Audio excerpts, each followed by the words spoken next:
Hi guys.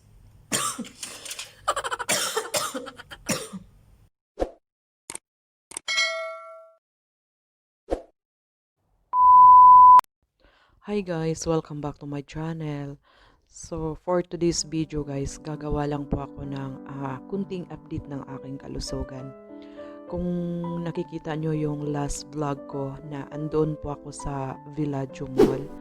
So nung time na yun ay may ubo na po ako pero hindi pa masyado. Pero ngayon, grabe guys, yung dito ko parang sobrang sakit dahil nga sa ubo ko na sobrang tigas. Tapos, minsan kahit nauubo na ako, pinipigilan ko siya kasi sobrang sakit sa ulo pag nag-ubo po ako. Tapos, sinisipon, tapos nilalagnat. Kami naman pong lahat dito, ni uubo. Tapos, ang una talaga yung amo kong lalaki. Pero, sa awa ng Diyos, nag-swab test siya. Hindi naman po, positive, negative naman po siya. Doktor po siya. Tapos, ayun, mga 1 week, mga after few days, yung amo ko namang babae. Tapos, sabi niya sa akin, sana hindi kami mahawa kasi sobrang hirap yung pinagdaanan din niya. Tapos, ngayon yun nga, nung nagpunta kami ng mall, may ubo na ako noon. Pero sabi ko sa aking amo na okay lang, kaya ko to. Tapos inom lang ako ng maraming tubig. Tapos yun na, pag kinagabihan, yun na, hirap na pong huminga kasi yung ilong barado. Tapos yung lalamunan sobrang sakit na di mo alam ang gagawin mo kapag nag-uubo ka kasi sobrang sakit talaga ng ulo guys. Ito po yung kalagayan ko ngayon. Minsan kahit hindi po ako umiiyak, yung parang tumutulo na lang po yung luha ko dahil nga sa sipon. So alam nyo guys, napaka thankful lang po ako kasi kahit ganito po yung kalagayan ko, yung amo kong babae, hindi niya ako pinabayaan sa gawain dito. Siya po yung kahit paghuhugas ng plato, sabi ko ako na kaya ko yan. Pero hindi siya talaga ang naghuhugas. Sabi niya, mag-rest ka hanggang gusto mo. Kasi yung pinagdaanan niya, parang pinagdaanan ko din ngayon, yung parang yung ayaw gumalaw, yung parang ganun.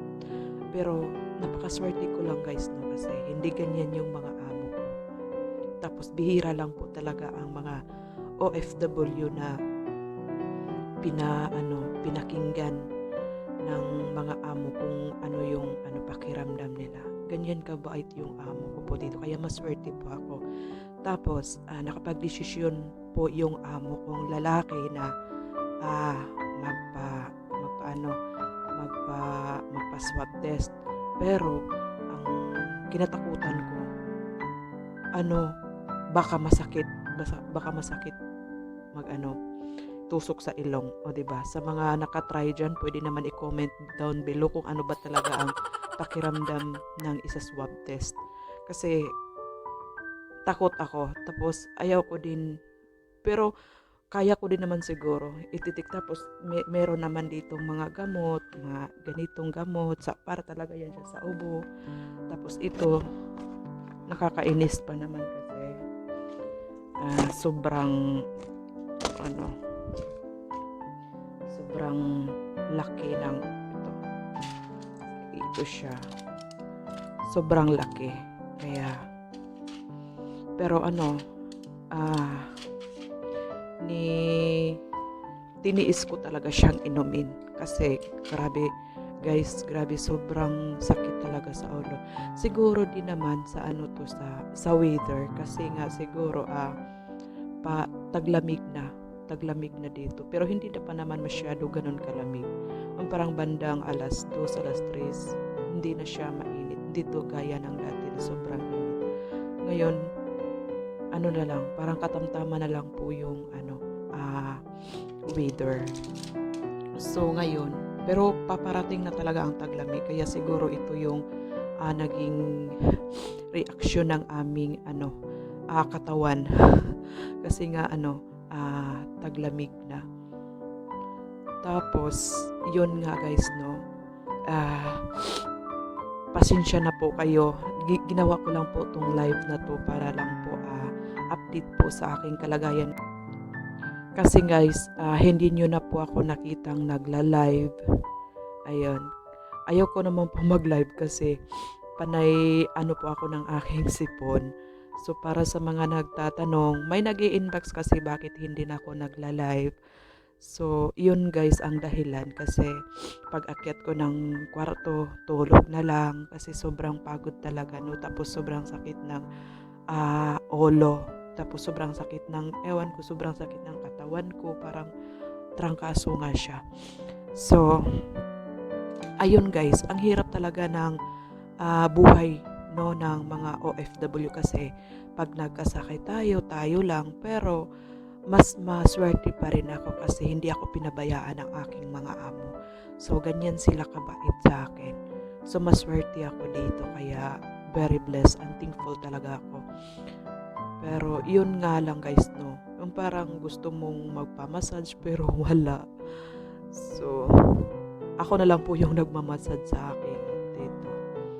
So ayan lang po guys, no, ang update ng aking pakiramdam sa ngayon. Kasi nga ginawa ko tong live na to kasi yung video na to kasi gusto ko lang pong itanong sa mga nakatry na pong mag-swab test kung ano ba talaga yung pakiramdam. Masakit kasi nagdalawang isip po ako, pero based naman po sa ganoong hininalang sakit na viral ngayon, hindi naman po siguro ito kasi yung amo ko namang lalaki ay negative naman po. So siguro ito sa amin parang ano lang to, parang reaction lang siguro to dahil sa weather or basta. Ganyan naman talaga kapag virus kasi pag yung ubo talaga nakakahawa naman talaga kasi yun nga yung amo kong lalaki, tapos yung amo kong babae, tapos ako, tapos yung alaga kong babae, tapos ang hindi yung alaga kong lalaki. Yun, wala, hindi pa naman siya. Pero parang nag-uubo na rin. Pero pinapatik naman agad ng gamot. Pero ako ngayon talaga guys, grabe kasi yun nga nung gumala kami sa mall, malamig sa mall, uminom ng malamig. Tapos pagdating dito sa bahay, galing sa mainit syempre, galing sa sasakyan. Tapos pagdating dito sa kwarto, nag-e-aircon. Ayun. Tapos yun na kinagabihan, parang hindi ko na maigalaw yung katawan ko. Tapos kagabi, tulog talaga ako. Inayaan ako ni among babae. Sabi niya, matulog ka lang hanggat gusto mo papahinga mo yung katawan mo. Kaya ayun, siya yung naghuhugas. Ayun. Pero nahiya pa rin ako. Tinutulungan ko pa rin siya, pero sabi niya ako na wag mo nang isipin. So ganun. So ayan lang po guys yung update ng aking pakiramdam sa ngayon. Ang hirap kaya ng isang OFW kapag nagkasakit. Yes, ang hirap. So ayan lang po guys, maraming salamat. At yun ang comment down below kung anong pakiramdam ng tusukin yung ilong. So yan lang po guys, maraming salamat. At kung ano man ang mapag-isipan ko, kung itutuloy ko ba talaga yung patusok ng ilong or swab test, so i-update ko na lang din kayo. So maraming salamat guys, at thank you sa susunod na update na naman. Kaya bye bye.